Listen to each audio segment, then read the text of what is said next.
real. I promised yesterday I wouldn't pull any pranks on you, but I did also promise that I would bring another conference update for you. So welcome to our show. Welcome everybody. If you're watching us from home, just write in the comments where you're watching us from. Just say hello. We are here to give you more updates about the IATEFL conference. That is in about 3 weeks. And because the live team cannot operate with just me, I have got someone whose name I can't really remember. Hi. You're so dramatic, Georgia. Hello. Hello, everyone. Georgia. Yes. I didn't physically see you. We did the themes conference together, didn't we, in November? But that was the last time. That was Nikki. I've missed you. How have you been? I've been well. Yeah, I've had a bit of a cold, but I think everyone's got that at the moment. But otherwise, yeah, absolutely fantastic. How about you? I'm good, and I'm hearing that yes, it is true. A lot of people have been down with the cold, but it's good because in 3 weeks, when we go to Brighton, we will be super recovered and healthy and full of energy to enjoy the conference. Absolutely, absolutely. And Georgia, did you write a letter to make sure that we get sunshine this time in Brighton? I did. Okay. I did because our IATEFL president, Chris Graham, has made a public commitment yesterday with Vicky to swim in Brighton with me. Yes. So whether we're going to commit to that, I don't know. I don't think so. But this is what we've been doing since Brighton 2024. Every city we go to that has a sea, some kind of a water body, I always try to get our plenary speakers or our guests to commit to swimming with me. That is amazing. I admire your dedication. So Chris has said that he will, yeah? Yes, he's coming. And yes. Vicky as well. Love it. Yes. I don't think that is happening, so please do not take our words. Please do not expect us to go public swimming in the cold. It will probably be too cold. I think it will. Yeah, that's kind of cold water swimming, isn't it? But anyway, let's see what happens. Now, Nikki, we have been giving updates about the conference. Let's say hello to Anna. Anna, very nice to see you here too. And also, my question to you is, how are you preparing for the conference? We are going there in 3 weeks. It's crazy how fast time went by. Yeah, it's insane. I can't believe it's April. I'm still in Christmas, if I'm honest with you. Like, I don't know where the time's gone. That is so true. Now, so far for the IATEFL conference, we have covered registration, the social program. We have also talked about our well-being during the conference. And today we are going to talk about our beautiful exhibition hall. And we have a special guest who will be telling us about the exhibition hall. But before I invite our special guest over, now, Nikki, what is the exhibition hall for you? Oh, many things. I mean, first of all, it's really nice to get to see what's on display and to chat to people from different organizations and to get free stuff, which I love. But also, it's where you meet everyone that you know.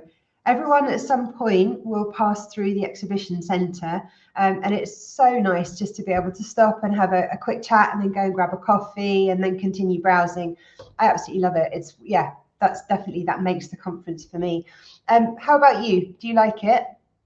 I love it. And what I love the most is that our special guest, who's coming in a second, always puts our studio next to the exhibition hall, which means that it's very easy for people to locate us. It is also very easy for us to go grab some of the delegates to come for interviews as well. And it creates this beautiful human connection and interaction. I just love it for that. And of course, we get to see all of the latest in terms of publications, services, And also a stand that I usually see there is the University of Birmingham, a little bit of a shameless plug. That used to be my university. So I get to see my old professor. It's great. It's absolutely lovely. It is. It's the hub of the conference. Exactly. And who better to talk about this hub than Annie Scott? Hello, Annie. Hi. Oh, I don't think I've ever so many times been Coming. referred to as special guest. I feel so privileged. Of course. First of all, we need to be on your good books because you're the person who does all of our crazy requests with regards to the studio. They're not too bad. They're not too bad. I'm getting used to it year on year. As long as you've got that leather sofa, I think, yeah, we always kind of tick that off. But no, you guys you've done my selling for me. I think you've hit the nail on the head with everything there. It's definitely, yeah, the exhibition is the hub. I think it's the heart of the conference. For all the reasons that you've said is of hanging out there and being able to network and check out all the new bits and pieces. And yeah, of course, to go and find the IATEFL Live studio as its neighbour. Excellent. Now, before we talk about the exhibition hall, Annie, the Go on. important question that everyone who's watching us now is dying to find out is, where is the studio this year? So the studio, the IATEFL Live studio, we had a few different places that we were going to put it, but you'll be, I think, pleased to know that we are going to be adding you to 2 Bar, which is just off Auditorium 2, and it's that amazing space that you were in back in 2024. So it has the huge windows overlooking right onto the seaside, which I think, yeah, is one of the favourite bits for you. Amazing. That's amazing. That's such a lovely spot. Just you know, for people to come in and have a chat, and yeah, the view's amazing. The sofa, the leather, love it. Oh, yes. We can be so British about it when we're there, though, can't we? Because we always go, as we like to talk about the weather. I think if you get stuck in the exhibition hall upstairs or in that IATEFL studio, that's all you do is just kind of stare out the window and get lost looking at the sea. So it's it's a wonderful place. And it's also a very good place because it's got a lot of space for us to put our treats. Mm-hmm. And this is one of the reasons why I enjoyed it, because it's got, and it has the leather sofas as well. Yes. The leather sofas. I think you've got about 3 in there. I think we've we've outdone ourselves. Oh, you're amazing, Annie. So, Annie, tell us more about the exhibition hall, because this is truly a space where everybody goes to, and what is going on there this year? It is, thank you. I mean, yeah, just to kind of cover it, I mean, I want to start by saying a huge thank you to all our exhibitors. If you guys are watching us now, you know, we really wouldn't be able to offer such a variety of things to our delegates, you know, all of these kind of different innovative experiences, and all the stand designs, the amount of effort that our exhibitors put in every year really is second to none. So and they're a joy to work with. So I personally always want to say thank you first and foremost to them. But as far as what it kind of brings to the conference, I mean, as you guys have said, it's the heart of the conference. It's where everybody can gather to watch demonstrations going on. There'll be the giveaways. I love that. That's like, yeah, second thing, giveaways. We've got I think what's really important to note, especially for this year as well, is to definitely take those break time and lunchtime opportunities to have a real wander across both of the exhibition floors. So we're based on the entrance foyer, and then we're also based up in Auditorium 2, which sits right above the entrance foyer. And it's important to note that. So make sure that you wander around all of them. Grab your free tea and coffee, as you've said. We've got the catering pods that are going to be making food available during the lunch times, which is wonderful. And I think a lot of the stands put in a lot of effort as well to put on various different events. So from Tuesday to Friday, make sure that you hang around or you speak to some of your favourite stands and see some of the ones who are going to put on, because with an event, you'll no doubt get a glass of something, maybe a free cupcake. And I think that's where sort of some of the really good kind of, you know, social interactions really happen.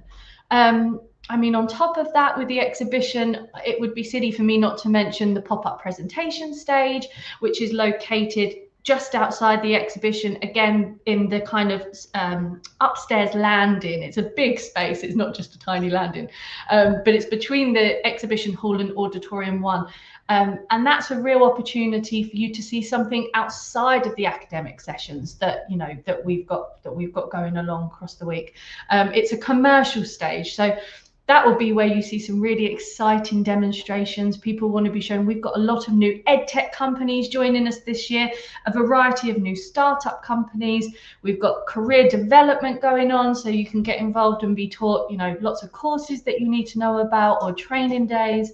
And yeah, I think in innovation wise, we've got about 12 new companies joining us that haven't ever exhibited at IATEFL before, which is brilliant. Brighton's a brilliant city to come, and what better place to have your first experience with us? So absolutely. We do hope that the weather will be nice, though. Or we nicer. we have made a note to include that in our planning, don't worry. And I have especially made a note to enforce it. Now I know that there is a swim on the cards. Oh, for that, so you're joining us then? No.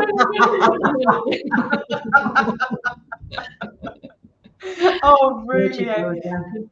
Now, what is one thing that we need to know in preparation for the conference, Annie, from your perspective? What's the one most important thing to know? I think that's it. I think it's just, we always say each year, the conference it's a busy week. We are organising things like the mindfulness sessions and your how-to sessions from 8:15 in the morning. And we want people to be able to go and attend them. The mindfulness sessions I have to push because they're a brilliant way to start your morning. Then we want you to obviously go to the plenaries and listen to some of our extraordinary speakers that we have on this year. Then we want you to hang around for the lunch times and watch the commercial presentation stage. We want you to wander the stands of the exhibition hall. And then, of course, we want you to attend as many academic sessions as possible and then go to an evening event. So there's an awful lot going on. And as much as we want to encourage you, we're hoping that there's enough out there that there is something for everybody. And we want to encourage you to do and see as much as you can. But also it is important to take that rest. It can be quite overwhelming, do make a plan, do try and catch up with people. I think that's one of the important things, and that I know from seeing IATEFL year on year, the same people coming together, or new people coming together, but people meeting up again that haven't seen each other for a whole year, and sharing that love and that kind of community is something that is, really, really important. Absolutely. Like the person in this room as well, I think Nikki is your name.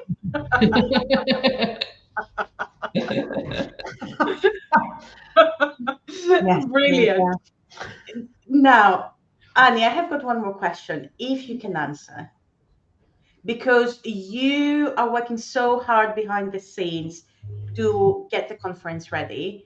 And the whole IATEFL team is just incredible. I have never seen a team working so hard, so dedicated. I mean it.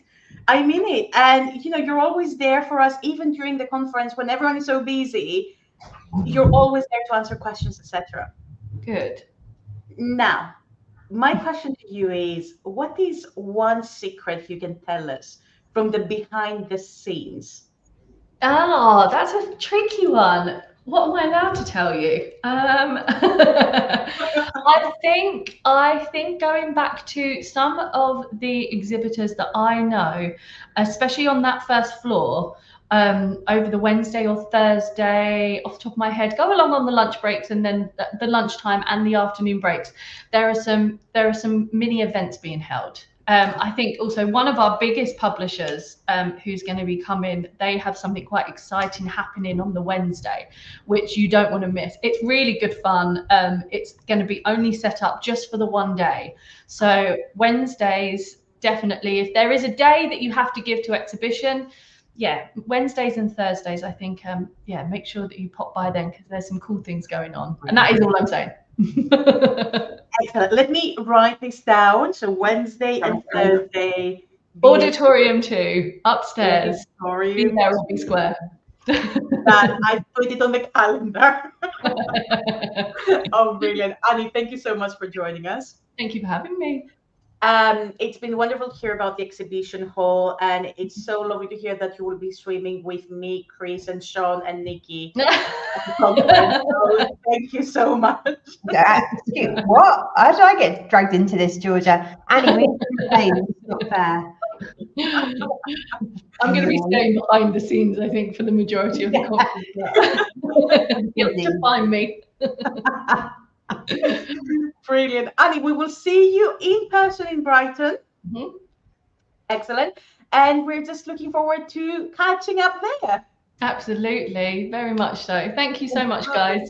Thank you so Annie. much. Thank you for giving us the Bye. best. Bye.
Hello. Hello. And today we have our very special guest, Rachel Roberts. Hello, Rachel. Good to see you again. Lovely to see you both as well. Now, I'm going to disappear from the stage so that I can let Nikki take over the interview. But I just want to say hello and I think that the last time that we met was in 2021 when we did the interview together. Is it really that long ago? But I believe you. Yeah. I think so, if I'm not mistaken. But something that I always enjoy is watching your library and your bookshelves in the background. It's absolutely rather than listening to me. Oh, okay. Yeah. On top of that. Right, I'll let you to enjoy the interview and I'll see you soon. Oh, thank you, Georgia. Hello, Rachel. It's so nice to have you on the show joining us. I've wanted to meet you for so long because I've just been, watching and following everything that you've been doing. So if you spoke to Georgia in 21, that means that we have 5 years to catch up on, which is fabulous. So you can tell us everything. Rachel, can you, just in case there's anyone who doesn't know who you are and what your role is or has been with IATEFL and ELT, can you take us on your journey into the profession and where you've gone? Yeah, let's start with that and let's see. Let's see how much time we've got. Yeah. No, when I was asked to do the closing plenary, it came into my mind that it will be 30 years since my first IATEFL. Right, which is really scary because obviously I was in the business even before that. But yeah, the first one I went to was 96. Do you remember where it was? Yes, it was at Kiel in a big tent, basically. In a tent. Wow. Well, I think there were sessions in other rooms as well, but the exhibition hall was a tent. So things have moved on a bit since then, as we've just seen with the film. Yeah, absolutely. Oh so yeah, Tyson's saying 30 years. I know, I'm so old. But if you had told me then that I would be doing the closing plenary, I would not have believed you. I gave a session then, mostly through complete naivety, because I had no idea, like not having been to IATEFL before, quite how scary it would be to see like Jeremy Harmer sitting in the front row of my session, for example. Do you remember what the topic was of your session? Yeah, so well, I don't remember the title, but it was about like working with teachers post-CELTA. Okay. So that would explain really why some scary people came, but I don't think I really thought it through. But I guess, you know, I've always quite liked throwing myself in the deep end a bit on one level, I guess, because I think that's how you grow, isn't it? It's one way, yeah, sure. Take yourself out of your comfort zone, present at IATEFL. Yes, absolutely. So I mean, in terms of, you know, at that point I was working in private language schools, and that's kind of where I started. And then I went into working in the state sector in the UK at an FE college for about 10 years. Done a bit of work at universities as well. I wrote materials for like OUP and Macmillan and Pearson for about 13 years. I've been a teacher trainer for CELTA and Delta, and CELT-YL, although that really does feel like a previous existence because I haven't actually taught a young learner for a very long time. And then in the last, pretty much, you know, you were saying like back to 2021. I mean, in 2020, I started a business coaching freelancers around making their businesses more sustainable for them, you know, both in terms of money and also the amount of time and effort that goes into it. And I think, you know, it means I've kind of tried a lot of different angles on this ELT business and seen it from a lot of different perspectives. And I guess, you know, that's part of why I want to talk about what I want to talk about in the plenary. I think, well, this is brilliant. We'll come on to that. I think it's really interesting to hear that people have done so many different things, because I think sometimes the post-CELTA teacher may feel like, is this all there is, if that makes sense? Mm-hmm. Realizing that actually, no, you can branch out into doing quite a lot actually in our profession. But your background was originally, is it psychotherapy? Well, I mean, that was one of my, you know, forays along the way. So actually, my first degree was in English literature and drama. Mm-hmm. And that's probably why I became a TEFL teacher. What do you do with that? But anyway, but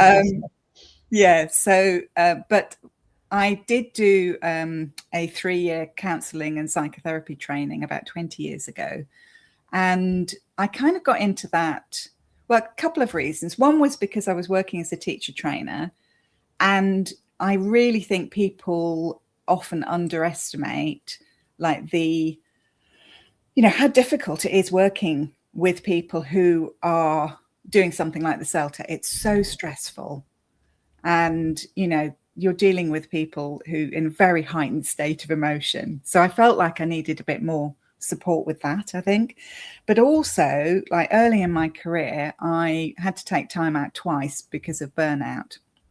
And I kind of realized, only the second time, I have to say, that I was contributing to this through, you know, like putting really high expectations on myself, you know, people pleasing, inability to set boundaries, you know, all of that kind of thing. And I started exploring that and just got more and more interested really in, you know, like how people work, I guess. I mean, it's a shame that it took kind of, you know, burnout and quite a hard stop for you to get to the point where you can now kind of set boundaries and not people please. But I think there's a lot of us that do that. No, that's kind of, in a way, it's very much a teacher's personality, isn't it? We're quite, you know, we want to help, we want to do as much as we can, we want to be there, and then it can take its toll. Yeah. Well, and I mean, there's nothing wrong with like being kind of person who wants to help. You know, there's nothing wrong with that at all. But I do think that there is a bit of a toxic side to it, if I'm honest. You know, the whole kind of I haven't seen it actually recently, but there used to be this meme going around on Facebook a few years ago, which had like a sort of person's face, like a candle, like being burnt out. And it said something like, a good teacher is like a candle, you know, they light the way for others, even if they're burnt out themselves, you know, something like that. And it's just like, come on, you know, like, this is not how we should be doing things. It isn't that kind of correlation between you're doing a good job if you're making your life a misery. Mm-hmm. Do you think that's specific to us as a profession, or do you think other professions do it too? I'm not sure, you know. I mean, certain yes, but I do wonder. Well, I mean, I think caring professions in general, you know, so I think we could say a lot of the same things about the medical profession. Yeah, I was thinking nurses and... Yeah, but I was going to say more nurses than doctors, you know. I don't think surgeons are expected to do that, but nurses are somehow. But I do think a lot of it is kind of socialization as well, you know. So yes, we're the kind of people who care, but we're also constantly being told, well, if it's a vocation, what did you expect if you went into teaching? You know, all of this kind of narrative, really. And yeah, I don't think it's good, but I don't want to preempt what I'm going to say too much. But safe to say, this will be kind of touched upon during your closing plenary, which is on Friday the 23rd in the afternoon. We're all looking forward to that. What are you currently working on? So you, in 2020, you went into coaching freelance people in ELT. Has that been successful? Has it been fulfilling for you? I absolutely love it, I have to say, because prior to that, I was doing some coaching. I did a coaching diploma in 2017-18. And the reason I did it was because, you know, I was enjoying writing materials, but I never saw the impact of anything that I did. You know, so teachers were using the materials, but I didn't see them use them, and I felt that kind of disconnect, if you like. And so I wanted to do something that worked more directly with people, but it was very much a side gig. And then, of course, we all know what happened in 2020. And, you know, as a writer, suddenly, like, nobody's buying books anymore and no publishers are wanting anything written. And, you know, so my income dropped by like 95% overnight, and I didn't get furloughed. You know, the government were paying some people because they weren't working, but I had my own company, so that didn't apply. So it was a little bit of a kick up the bum from the universe, if you like. But honestly, best thing that ever happened to me in my working life, you know, because I'm having a ball. I love working directly with people and kind of, and really seeing an impact. And, you know, in a small way, making a real difference, I think. I think that's one of the trade-offs. You know, we might not necessarily always have the best working conditions or, you know, the money or whatever, but we do have job satisfaction in that sense. And it's really nice to hear that you're enjoying kind of working with people and getting that satisfaction from being able to see the progress. Do you have any plans in the pipeline? Is there anything that you're really looking forward to doing or secretly planning that you can share with us? Oh, well, I've literally just finished a 5-day LinkedIn visibility challenge, which was fun. I had 110 people in a Facebook group and gave them like a sort of something to post about on LinkedIn each day, and then looked at all of the posts and then gave everybody like group feedback. Yes, every day for 5 days. Okay. So not individual feedback, even I'm not that mad. And remember, I've learned about burnout, but group feedback. But that was so much fun because, you know, a lot of people are very, again, I think it's the sort of, you know, messages that we get. People are like, oh, I don't want to show off, you know, everybody, you know, will think this, that, and the other. And I really feel quite passionate about getting people to see that, you know, if you genuinely believe that you can help these specific students, then it's almost your duty to let them know about it, because if you don't, they're only going to go to somebody else who doesn't care as much, who perhaps isn't as experienced, so giving people the confidence to not put themselves out there in a I'm so amazing way, but in a just shining a light for people as to ways forward they could take, and that. What stops us from doing that? Don't answer that if that is what your talk is. Well, I mean, it's all part of a bigger thing, but I think it is that, those stories that we tell ourselves about, I shouldn't be showing off. And I think people who are not teachers think that teachers love kind of being the center of attention. But in my experience, that is not the case at all. I don't think it makes a good teacher, for starters. Like with my teacher trainer hat on, it's not about being the center of attention. It's about the learner being the center of attention. But the same thing goes for marketing. It's not about creating a cult around, I'm such a wonderful person. It is about helping people see the gap between where they are and where they want to be, and that's like teaching. It's the same thing, really. So teachers often make really good marketing people once they get their head around what it really is, and that it's not being a used car salesman. I hadn't thought about it like that, to be honest, but yeah, you're absolutely right.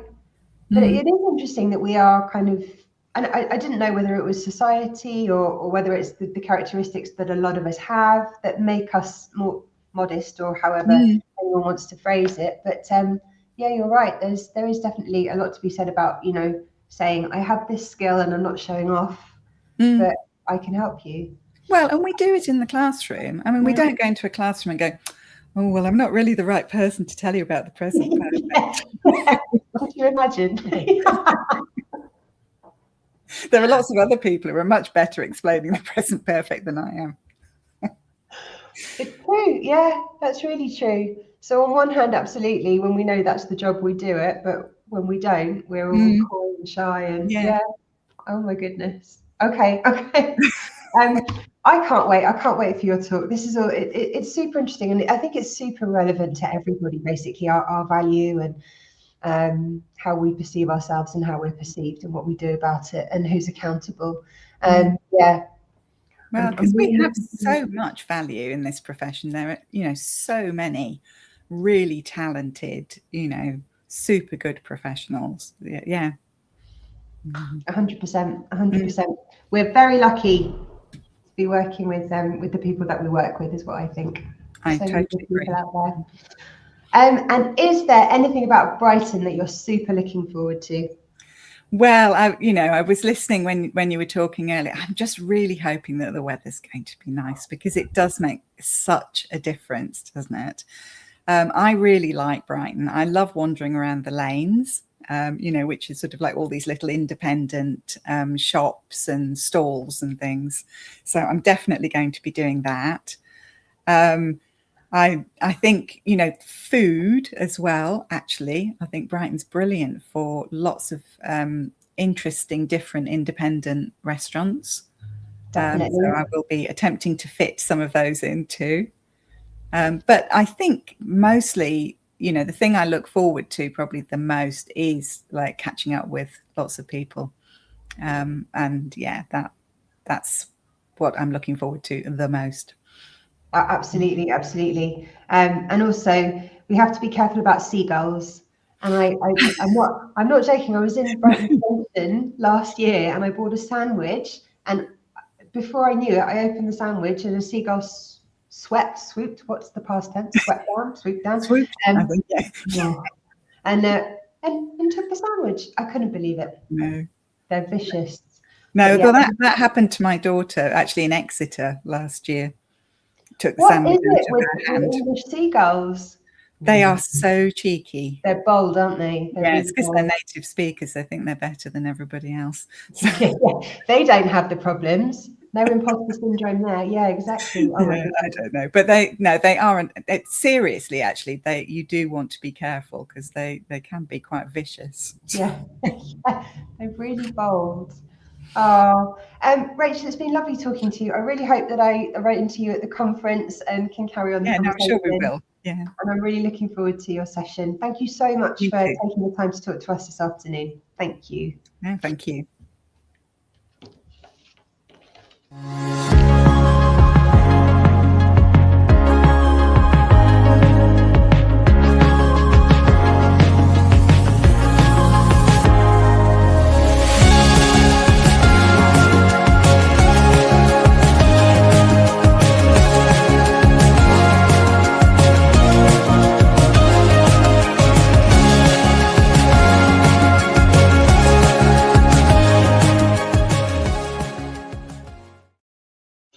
Now, Nikki, I do have a little secret about how we can avoid seagulls.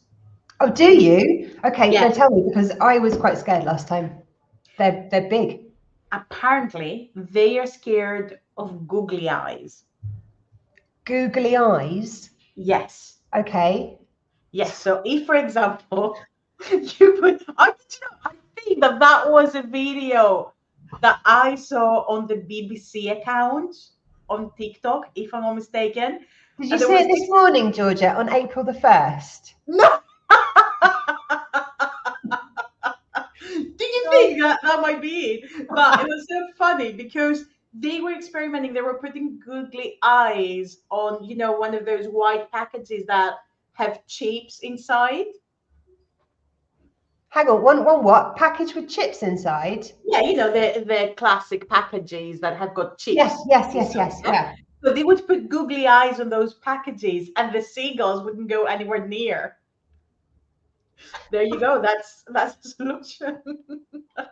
All right, we'll do some action research in Brighton and see if Yes. that's fact. Absolutely. If you are watching us from home and you're coming to the conference, please just join us on the beach when Chris, Sean, Nikki, Annie, Rachel, and Tyson as well will be swimming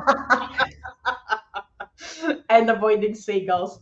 That was an incredible interview with Rachel and was so interesting. Yeah, absolutely. I mean, it's just such a relevant topic, I think. So I'm really, really looking forward, to hearing more about that. Be more Absolutely. seagull, Georgia. That was the message, I think. We need to be more seagull. Yeah. Brilliant. Now, of course, Sean is asking me if I'm having an on-screen breakdown. Well, we are 3 weeks before the conference, Sean. Of course, we are running around like headless chickens, trying to get ready. Brilliant. Now, Nikki, tomorrow we have another show together.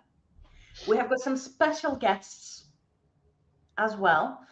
And just a reminder from everyone watching us from home, if you still haven't registered for the IATEFL conference, the deadline is the 8th of April. So you have got about a week before the online registration ends. Now, just a little secret, it is cheaper to actually become a member first and then do the online booking. But don't worry, if you're not able to book online, you can still just show up in Brighton at the venue, say hello to us, and then just come do the registration form at the venue, pay there as well, and it's absolutely fine.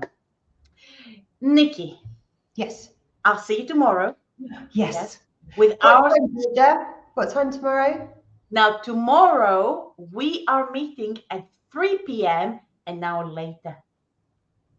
And we will have great guests, 2 plenary speakers.